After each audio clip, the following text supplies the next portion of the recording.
The stars looked beautiful from the observation deck of the Magellan. Una Park stood there watching the distant sun of Kepler 442 grow larger as their ship approached. She was a scientist, one of the best Earth had. Her job was to study new alien life forms and understand them. Today was supposed to be the most exciting day of her career. 3 ships carried 7,000 humans toward the alien planet. Diplomats, scientists, teachers, and their families. Even children came along. This was supposed to be a peaceful mission. Ambassador Taeyong-oh led the group. He believed that all intelligent species could talk and become friends. He had said this many times during the journey. The Drathic had welcomed them with open arms. Their messages were friendly. They spoke of peace and friendship. They invited all the humans to come down to their planet for a grand celebration. Una felt excited but also a little nervous. Something about the Drathic felt different, but she could not explain what. Lieutenant Jiwoo Choi worked in communications. She was young but very smart. As the ships prepared to land, she noticed something odd on her screens. Drathic military ships were moving into positions around their landing site. When she asked about it, the Drathic officials told her not to worry. They said it was just ceremonial guards for the celebration. Jiwoo wanted to believe them, but her training told her something else. The 3 human ships landed softly on the planet's surface. The air was breathable and the gravity felt almost like Earth. Thousands of humans stepped out onto the alien soil, looking around in wonder. Tall buildings made of strange black material stretched toward the sky. Millions of Drathic citizens gathered in a massive amphitheater to watch the celebration. The Drathic looked impressive. Their bodies were covered in shells that looked like black glass. Patterns of light glowed on their skin. They were bigger than humans and moved with grace.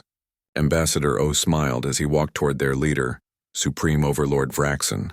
He raised his hand in the universal gesture of peace. Vraxen led the humans into the center of the amphitheater. The crowd of Drathic citizens cheered and made strange sounds. Music played from speakers all around.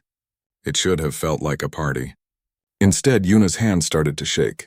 She looked at the exits and saw they were all blocked. Then everything changed. Invisible walls suddenly appeared, trapping all 7,000 humans in the center of the arena. Children started crying. Adults shouted in confusion. Ambassador O tried to speak to Vraxen, asking what was happening. The alien leader just laughed. Vraxen's voice boomed across the amphitheater, speaking in perfect English so the humans would understand every word. He told his people that humans were weak. He called them soft prey animals. He said they would provide entertainment for the Drathic Empire. The crowd roared with approval. Jiwoo ran to her equipment, which was still working. Her hand shook as she activated the emergency broadcast. She pointed every camera at what was happening. The signal would take time to reach Earth, but she had to try. Someone needed to see this. Someone needed to know. The first creatures were released into the arena. They looked like wolves, but were much bigger, with too many teeth and eyes that glowed red. They had been engineered to hunt. The Drathic had made them specifically to kill. The humans had no weapons, no way to defend themselves. People screamed and ran. Parents grabbed their children and tried to find safety, but there was nowhere to go. The invisible walls were too strong to break. Una saw a group of scientists trying to build barriers using their equipment cases. She ran to help them. If they were going to die, they would die fighting. Ambassador O stood in the center of the chaos, still trying to talk to Vraxen. His voice was calm even though his people were dying around him. He spoke about peace, about understanding, about the value of life. Vraxen just watched with amusement. To him, the ambassador's words were the sounds of prey begging for mercy. Hours passed. The Drathic took their time. They released different creatures. They used energy weapons to herd the humans into groups. They made it last as long as possible. Every moment was broadcast across their empire as entertainment. Millions of Drathic citizens watched and cheered. Jiwoo kept the cameras running. Tears ran down her face, but her hand stayed steady. Earth needed to see this. The galaxy needed to know what the Drathic really were. She recorded everything, even when she wanted to look away. Even when friends died in front of her. Una fought to protect a group of children. She used broken equipment as weapons. She screamed at the creatures to draw them away from the little ones. When a Drathic warrior came close, she threw a piece of metal at its face. It did nothing, but she tried anyway. She would not give up. None of them would. 14 hours after it started, it was over. Ambassador O was dead, killed while still trying to negotiate. Most of the scientists were gone. The teachers, the families, the children. 7,000 humans had come to this planet in peace. Now almost all of them were dead. The Drathic left 42 humans alive. They did this on purpose. These survivors would serve as slaves and warnings. Yuna was one of them. So was Jiwoo. They were forced to watch as Vraxen addressed his people, celebrating the great entertainment. He declared that humans were the weakest species he had ever seen. On Earth, 14 billion humans watched the broadcast. For 14 hours, they could do nothing but witness the massacre. Parents saw their children die. Brothers and sisters watched their siblings hunted like animals. The images were burned into the mind of every human who saw them. When it was finally over, there was silence across Earth. Then came the anger. Every government, every nation, every colony spoke with one voice. The United Earth Assembly met in emergency session. The vote was unanimous. Admiral Hujun Kim was appointed Supreme Commander of all military forces. He was known for being calm and smart. He had studied every war in human history. Now he would use everything humanity had learned from centuries of conflict. The Assembly gave him unlimited authority and resources. Admiral Kim's first order was simple but absolute. He declared total war against the Drathic Empire. There would be no negotiation, no compromise, no mercy. The Drathic had made a terrible mistake. They had awakened something in humanity that had been sleeping. They had reminded humans of what they were truly capable of when pushed too far. The Drathic thought humans were weak because they chose peace. They did not understand that humans chose peace because they knew the true cost of war. They had fought wars that killed millions of their own kind. They had built weapons that could destroy entire cities in seconds. They had learned to wage total war with ruthless efficiency. Now the Drathic would learn. They wanted to show the galaxy what happens when you meet the Drathic Empire. Humanity would show the galaxy what happens when you massacre humans. The sleeping giant had been awakened, and it was very, very angry. The attack came without warning. 6 Drathic border systems woke up to find human warships in orbit above their planets. The Drathic defense forces scrambled to respond, but they were already too late. Commander Kang's special operations teams had disabled their early warning systems hours before the main fleet arrived. Admiral Kim watched from his command ship as the battle began. He did not smile. He did not celebrate. He just gave orders in his calm voice. Every move was planned. Every shot was calculated. This was not about glory. This was about sending a message. The human ships moved like a dance. Drones swarmed forward in waves. Missiles came from multiple directions. The Drathic ships were strong and well-armed, but they were not ready for this kind of coordinated attack. Human tactics were different from anything they had seen before. Captain Lee led his fighter squadron into battle. 200 fighters against 1,000 Drathic interceptors. His pilots followed him without hesitation. They used tactics that seemed crazy to the Drathic. Human fighters would ram enemy ships if their weapons ran out. Pilots would sacrifice themselves to create openings for others. The battle lasted 6 hours. When it was over, all 1,000 Drathic interceptors were destroyed. Lee's squadron lost 140 fighters. He considered this a victory. More importantly, 3 Drathic capital ships were disabled. Lee himself had been shot down twice but managed to eject and be rescued both times. But the fighting was just beginning. Commander Kang had a special mission. He made sure that every Drathic communication channel played the footage of the massacre. He wanted every Drathic citizen to know exactly why humanity had come. This was not random violence. This was justice. On the Drathic homeworld, Supreme Overlord Vraxon finally understood his mistake.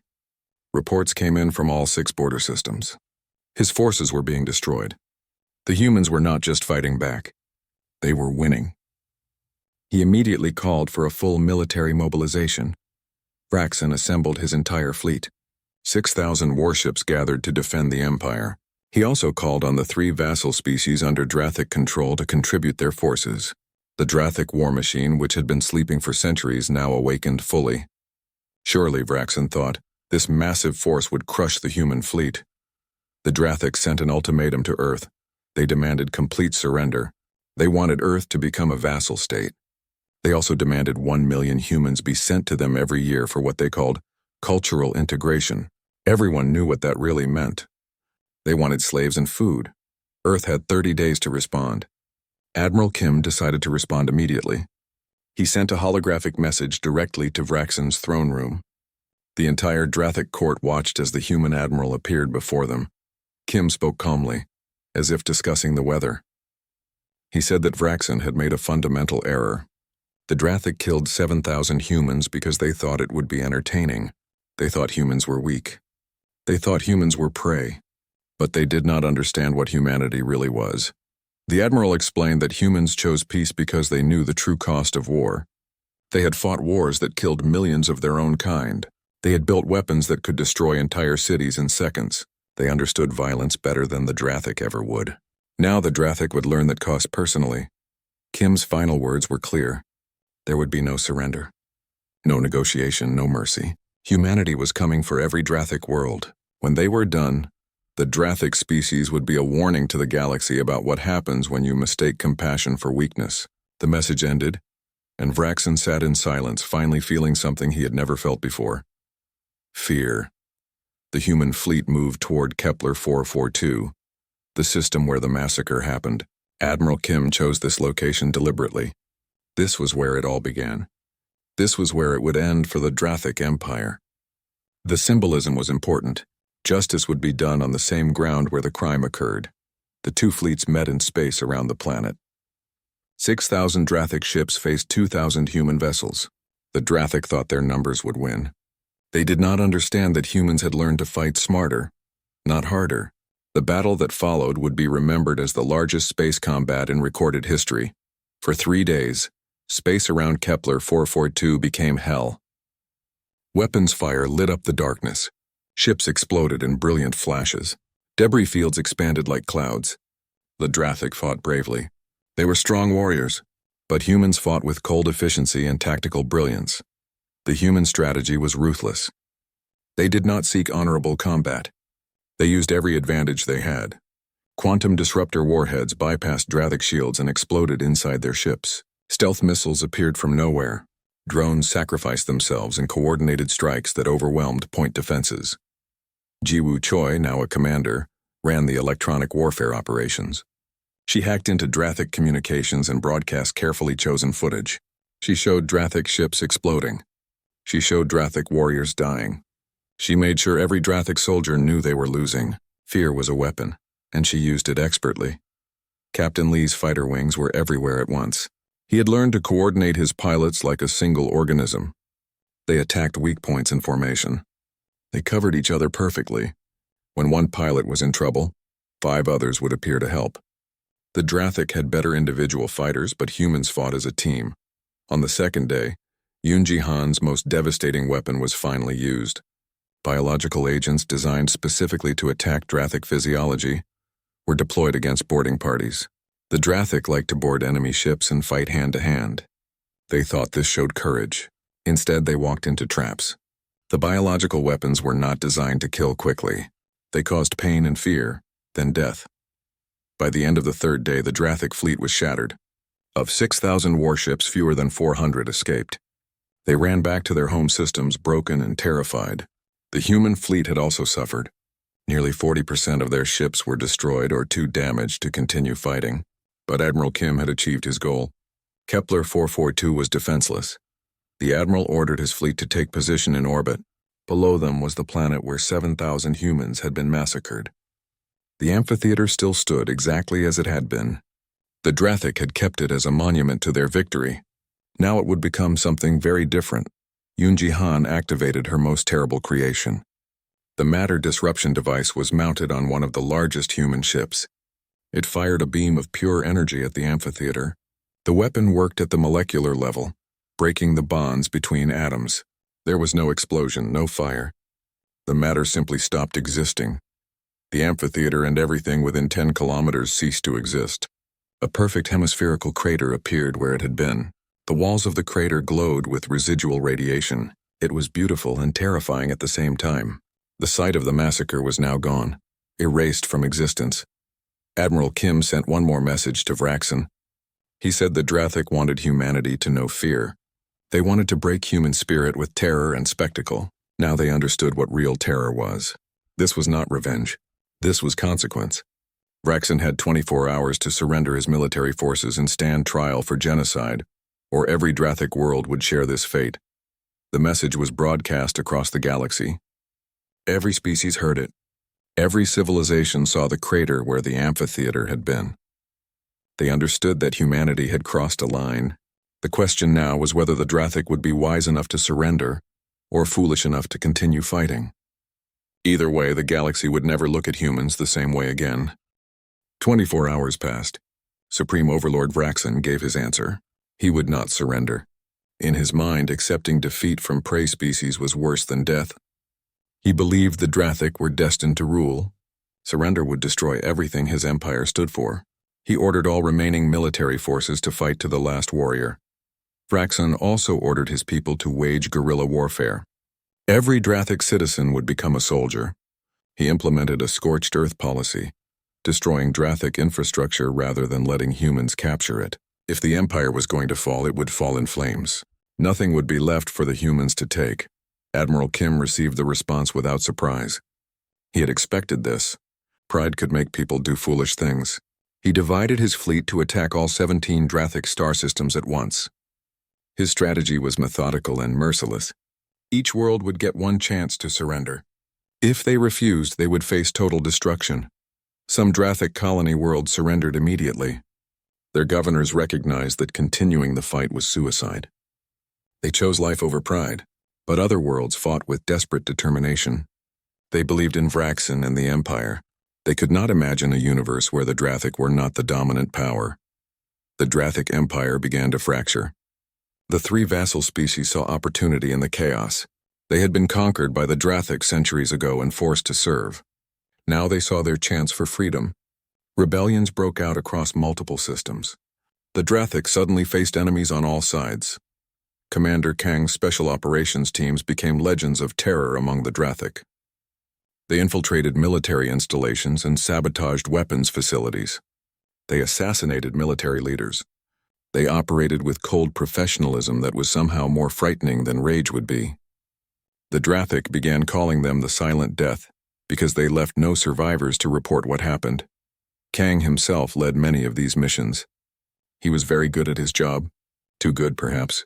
Every night he struggled to sleep. He saw the faces of the people he killed. They were enemies, but they were also living beings. He did what was necessary, but it was changing him. Part of him wondered if he would ever be the same person again. Captain Lee continued leading strike forces against orbital defenses. His reputation grew with every battle. He had been shot down 7 times now and survived each time. His face became a symbol of human determination. Other pilots tried to copy his aggressive style. Some succeeded. Many died trying. Lee knew he was asking too much of his pilots. They were dying at a terrible rate. But they kept volunteering anyway. They all knew what was at stake. Every time Lee felt doubt, he would watch the footage of the massacre again. Then he would go back to work.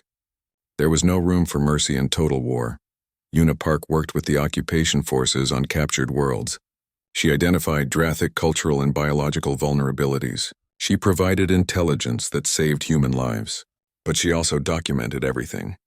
Every battle, every decision, every consequence. Someone had to bear witness to what humanity was becoming. Even if it was necessary, she spent time with captured Drathic soldiers. Most were young, barely adults. They had been taught from birth that they were superior to all other species. Now they were prisoners, confused and afraid. Una felt pity for them, which surprised her. She still hated what their empire had done, but these individual soldiers were victims too, in a way. The war continued for months. System by system, the Drathic Empire crumbled. Human forces were relentless. They never stopped. They never rested. Supply lines stretched across space, bringing reinforcements and weapons. Earth's economy was entirely focused on the war effort. Everything else came second. Finally, only the Drathic homeworld remained. Drathis Prime in the Kepler 442 system was the heart of the Empire. Vraxen had fortified it with everything he had left. Underground bunkers housed his best remaining troops. Orbital defense platforms bristled with weapons. The civilian population had been armed and organized into militia units. Admiral Kim established a complete blockade. Nothing could enter or leave Drathis Prime. He could have destroyed the planet from orbit. His weapons were certainly powerful enough. But he made a calculated decision. Vraxen needed to face justice. The survivors of the massacre needed to see the architect of their trauma answer for his crimes. The siege lasted 6 months. Human forces systematically disabled the orbital defenses. They destroyed military installations. They tightened the circle around Vraxen's palace complex. The Drathic fought with desperate courage, but they were facing an enemy that had mobilized the resources of 12 worlds and the determination of 17 billion humans. During the siege, Yoonji Han developed a new weapon specifically for the palace assault. Nanoscale devices that could penetrate any defense and disable electronic systems. It was a precision tool designed to capture, not kill. Admiral Kim wanted Vraxen alive. Death was too easy. The Overlord needed to stand trial. When everything was ready, Commander Kang led the final assault personally. 200 of his best special operations soldiers went with him. They penetrated the deepest bunker level where Vraxen had taken refuge. The fighting was brutal in close quarters. Human soldiers in powered armor faced Drathic warriors defending their leader. The battle lasted 3 hours. Kang lost 50 soldiers getting to Vraxen's chamber. Each loss hurt.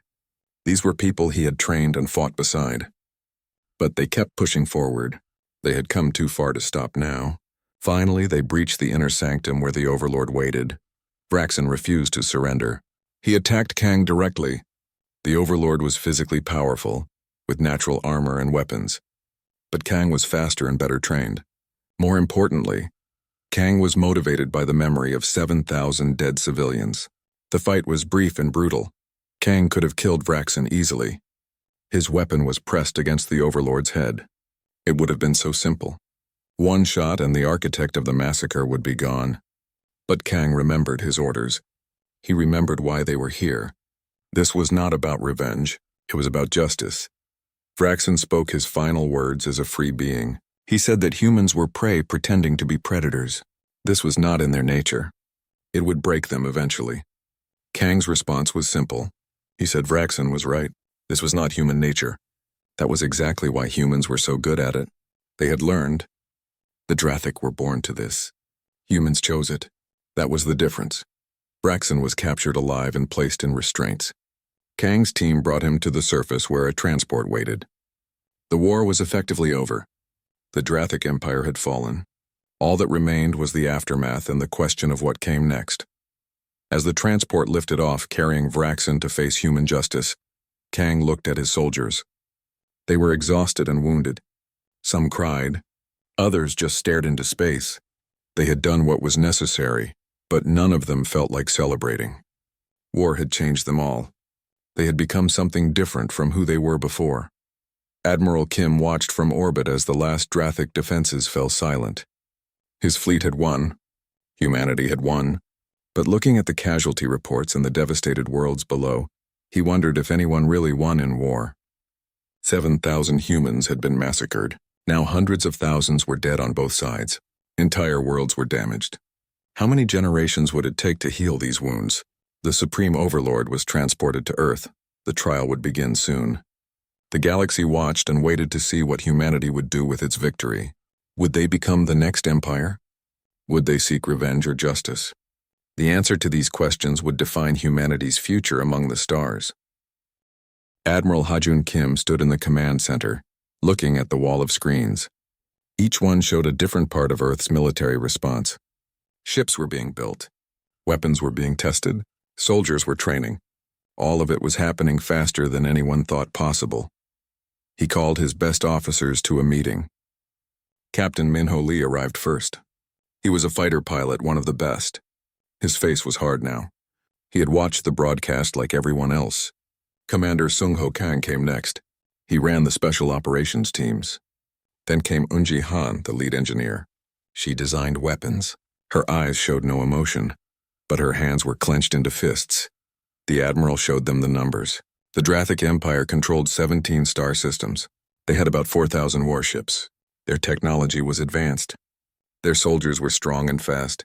Earth had only 300 ships, and most were designed for exploring, not fighting. The odds looked impossible. Commander Kang spoke up. He had studied human history, especially the wars. He reminded everyone that humans had faced impossible odds before and won.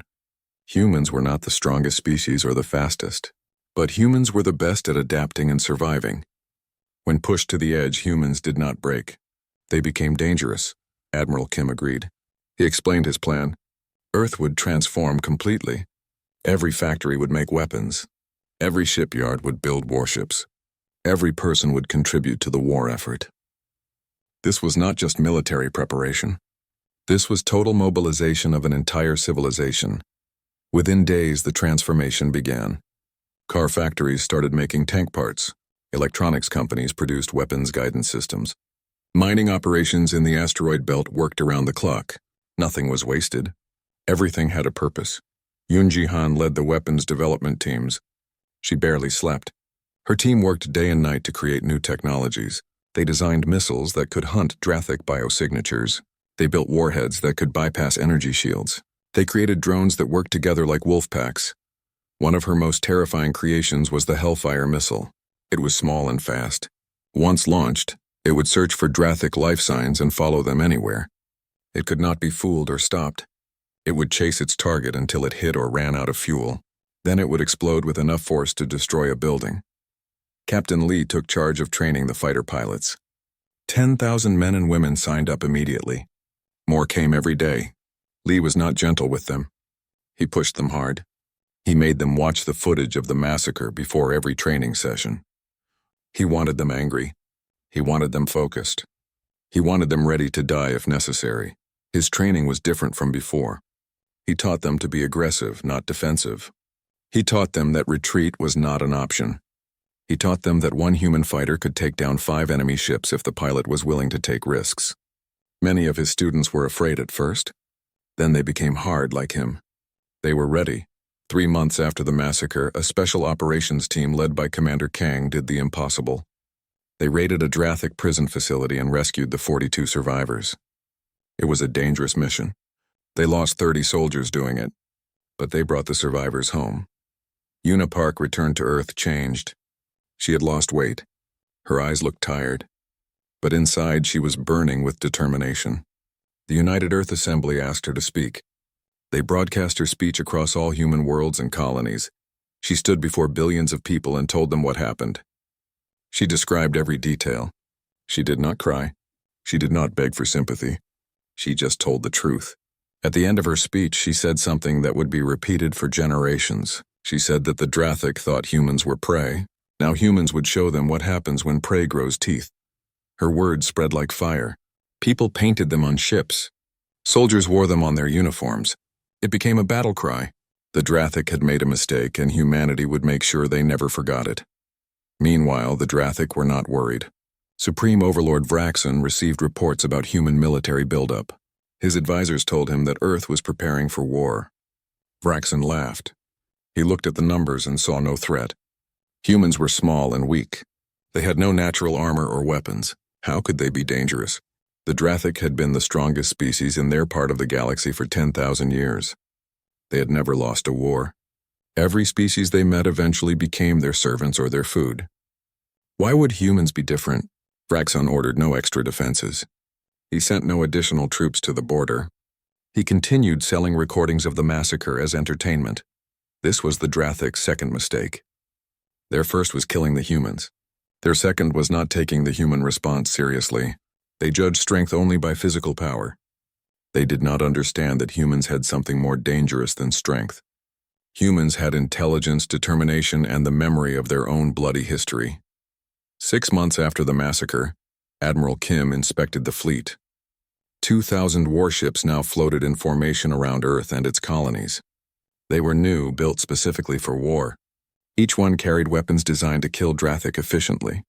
500,000 automated drones were ready. 100,000 fighter pilots were trained and waiting. The Admiral walked through one of the new warships. He touched the cold metal walls. He thought about what was coming. War was terrible, he knew. He had studied history. He knew that war destroyed everyone it touched. But the Drathic had left humanity no choice. Sometimes the only way to stop evil was to become capable of greater force. He gathered all his commanders for one final meeting before the attack. Captain Lee, Commander Kang, Yoon Ji-han, and dozens of others. They looked at him waiting for orders. These were good people, he thought. They did not want war. They had families and dreams. But they were ready to fight because someone had to. Admiral Kim spoke to them plainly. He said that what they were about to do would change humanity forever. They would see terrible things. They would do terrible things. Some would not come home. But they would do it anyway because 7,000 innocent people had been murdered. And the galaxy needed to know that such acts would never be tolerated.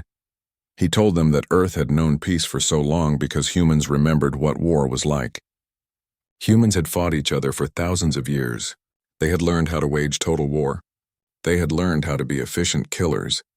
They chose peace not because they were weak, but because they understood the cost of violence. Now the Drathic would learn that lesson. They wanted to show the galaxy their power. Humanity would show the galaxy what happened when you attacked humans. The Admiral's final words were simple.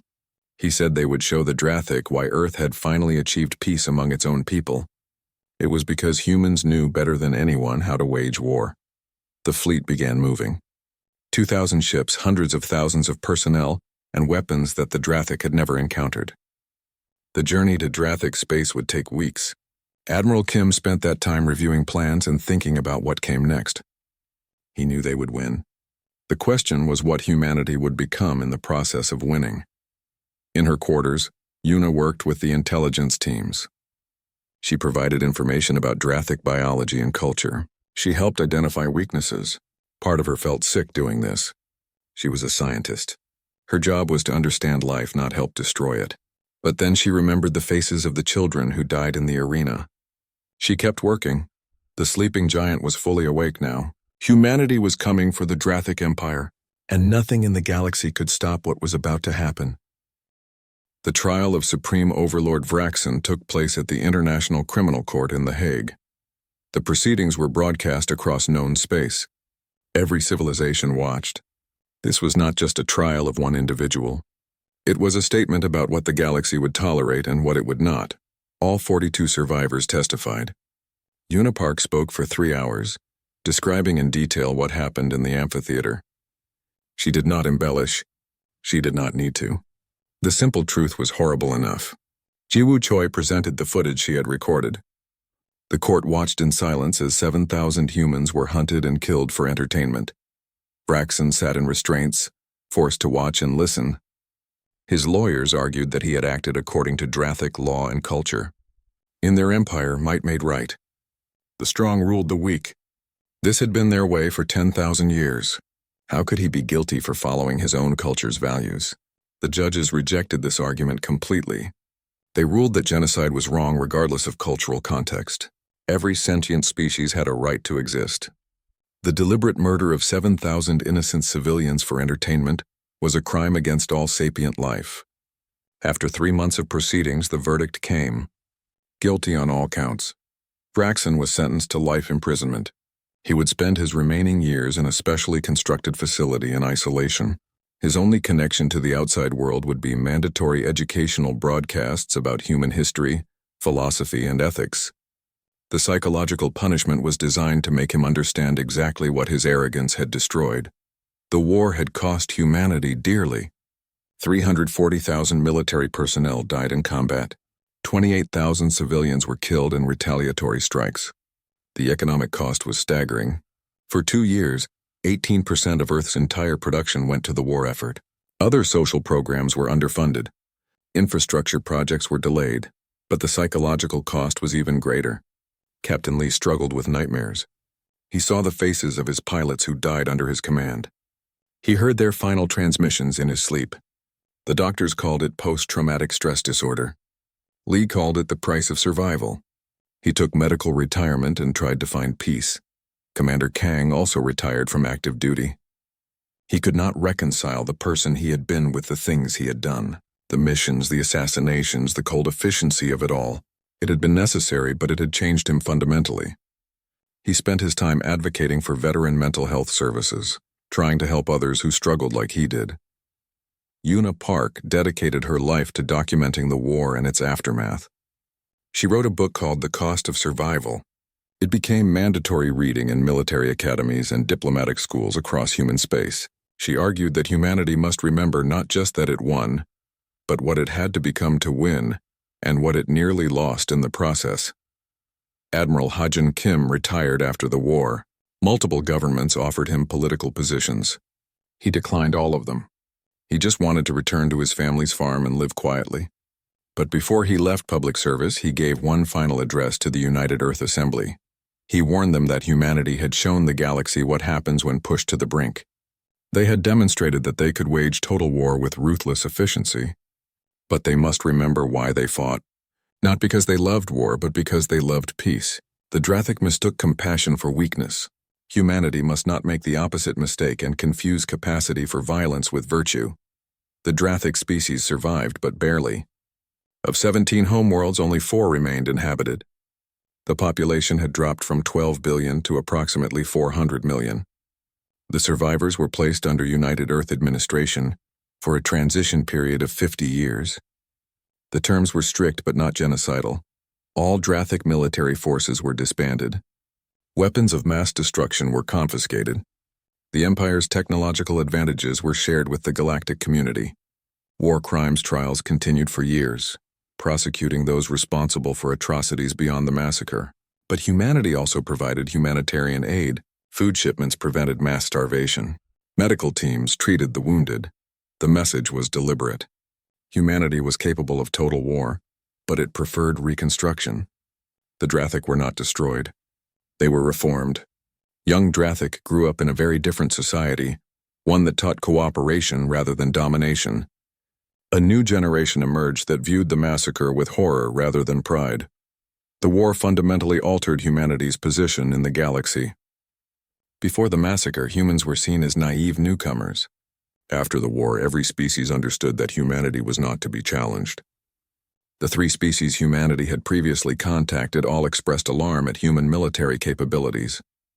Diplomatic efforts were required to assure them that Earth sought peaceful coexistence. Several species that had been conquered by the Drathic approached Earth seeking alliance and protection. The United Earth government carefully considered each request. They were wary of becoming the next empire, even with good intentions. They remembered that the Drathic had once believed they were helping lesser species by conquering them. A new galactic institution was formed. The Interspecies Court of Justice modeled on Earth's human rights frameworks. Its founding principle was simple. Every sentient species had a right to exist. Any act of genocide would be met with united response. Humanity, having demonstrated it could wage total war, became the primary enforcer of this new order. On the site of the massacre, now controlled by Earth, a memorial was constructed. It was not triumphant or martial. It was somber and reflective. 7 million glass pillars stood in perfect formation, each etched with a name. At the center, a simple inscription reminded all who visited that peace was precious and compassion was not weakness. 50 years after the war, the galaxy looked very different. Humanity had not fought another war of extinction. The Drathic, now fully integrated into the galactic community, served alongside humans in peacekeeping missions. Young humans grew up learning about the massacre and the war. They understood their species' dual nature, capable of great compassion and terrible violence. The weapons developed during the war remained in Earth's arsenals. They were maintained but unused. Humanity hoped they would never be needed again. But if another species made the Drathic's mistake, if another civilization decided to test whether humanity's compassion was weakness, those weapons were ready. Una Park lived to see her 80th birthday. She spent her final years teaching at the First Contact Institute, training diplomats and scientists. One day, a young Drathic student came to her class. His name was Krell, and he wanted to understand humans better. He said his grandfather had fought in the war and spoke of it with shame. Una looked at this young alien who had been born after the war. He had done nothing wrong. He represented a new generation that wanted something better. She smiled and welcomed him to her class. This, she thought, was what they had fought for. Not victory, but the possibility of a better future. Admiral Kim passed away peacefully in his sleep at age 92. His funeral was attended by thousands, including many Drathic who came to pay respects to the admiral who had defeated them, but also shown them mercy. In his will, he left a final message. He wrote that the greatest victory was not in winning the war, but in not becoming monsters while doing it. Captain Lee eventually found peace. He married and had children. He taught at the military academy, but his lessons were different from what he had taught during the war. He focused on de-escalation and defensive tactics. His famous quote became doctrine across the fleet. Every weapon we build makes us safer. Every weapon we use makes us poorer. Know the difference. The 7 million who died in the massacre did not die in vain. Their deaths united humanity and taught the galaxy a lesson that prevented countless future atrocities. The galaxy was safer because humanity proved it could wage total war. The galaxy was better because humanity chose not to be defined by that capability alone. In the end, the story of the Drathic War became a parable told across the galaxy. It was about the danger of mistaking kindness for weakness. It was about the cost of violence and the value of peace. It was about a species that could be both compassionate and ruthless, and wise enough to know when each was needed. Humanity showed the galaxy its teeth, then showed the galaxy how to smile again. That was the legacy. Not the violence, but the choice to rebuild after violence. Not the weapons, but the wisdom to keep them sheathed. Not the war, but the peace that followed. And in the memorial on Kepler 442, 7 million names stood as a reminder. They reminded everyone that evil must be opposed, that the innocent must be defended, that peace requires strength, and that those who have the capacity for great violence but choose peace are the most formidable force in the galaxy, not because of what they can do, but because of what they choose not to do.